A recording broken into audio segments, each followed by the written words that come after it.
Let's shift our focus to the US elections. Less than 2 weeks to go, and the rhetoric between the two candidates is becoming increasingly combative. At a campaign event, Vice President Kamala Harris has labelled Donald Trump a fascist, echoing comments from his longest-serving Chief of Staff, John Kelly, who this week criticised the former president. This is a window into who Donald Trump really is, from the people who know him best, from the people who worked with him side by side in the Oval Office and in the Situation Room. And it is clear from John Kelly's words that Donald Trump is someone who, I quote, certainly falls into the general definition of fascist, who in fact vowed to be a dictator on day one and vowed to use the military as his personal militia to carry out his personal and political vendettas. Well, Donald Trump has responded on his Truth Social platform, calling Vice President Harris a warped mind and a threat to democracy.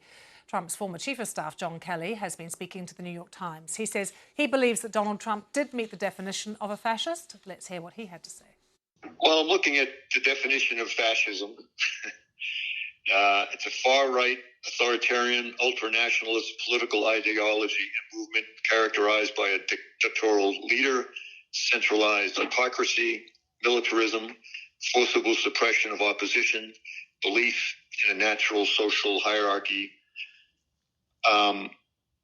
So certainly, in my experience, those are the kind of things that he thinks would work better in terms of running America. John Kelly there. Let's take you live to New York now. We can speak to CBS correspondent Jared Hill, who joins us from there. Good to see you, Jared. It is a real change in tone from Kamala Harris going on in the attack there, calling Donald Trump a fascist. Can you talk us through the context in which she said it and then the campaign's response in terms of the Trump campaign response? Right. So it is a slight change in tone, maybe a bit sharper that we're hearing from the vice president, but this has essentially been the hallmark of her campaign ever since she got on the top of the ticket, and also what we saw from President Biden when he was running for the White House is really shaping this as former President Donald Trump being someone who they believe is not fit to be president for a number of reasons, not just related to policy, but related to temperament and what they believe he would do for the country. This is also the same reason that we have seen her latching on to former Republican Congresswoman Liz Cheney, someone who has been really pressing to Republican voters. They say, you know, you may not agree with the policy, but at this point in their belief system, the policy is not the most important thing. The country is, and if you don't have a country, you can't have debates about policy. That's been their argument, and we are seeing that increasing so as they are trying to sway any of those undecided voters who may not like former President Trump's rhetoric, may not like how he approaches the country, and they're hoping that they can pull him the country back from him, is what they're seeing here. When it comes to how former President Trump is responding to this, it's essentially what we have seen in the past. One, denying that these conversations or that these statements were ever made by him, and then also saying that he believes that Vice President Harris is the one who should not be running the country. Jared, can we drill down a bit more into who the campaigns are targeting right now? You mentioned those undecided voters. Who else are they trying to get to? Yeah, and when we talk about undecided voters, both campaigns have a slightly different view of how many there are in these battleground states. The Harris campaign thinks there are about 10% or so of the voters in the battlegrounds are undecided. The Trump campaign thinks that's about 5%. We'll wait and see, which one that ends up being and how that ends up going. But that, at this point, really is the target.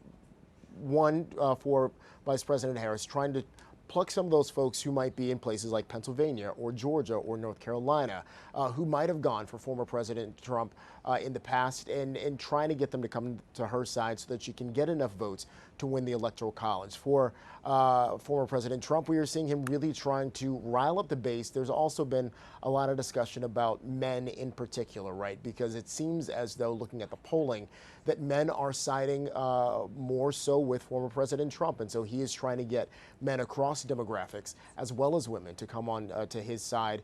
We are seeing him changing, or at least adjusting his conversations partisan language around issues like abortion and reproductive rights, while at the same time seeing Vice President Harris trying to soften some of her language around some of the issues that might be seen as too far left-leaning or more liberal, really painting herself as someone who can reach and work across the aisle. Jared, thanks so much. Good to see you. Well, as Jared was talking about a little bit earlier, the polls, they are arriving every day, each one with its slightly different take on the figures.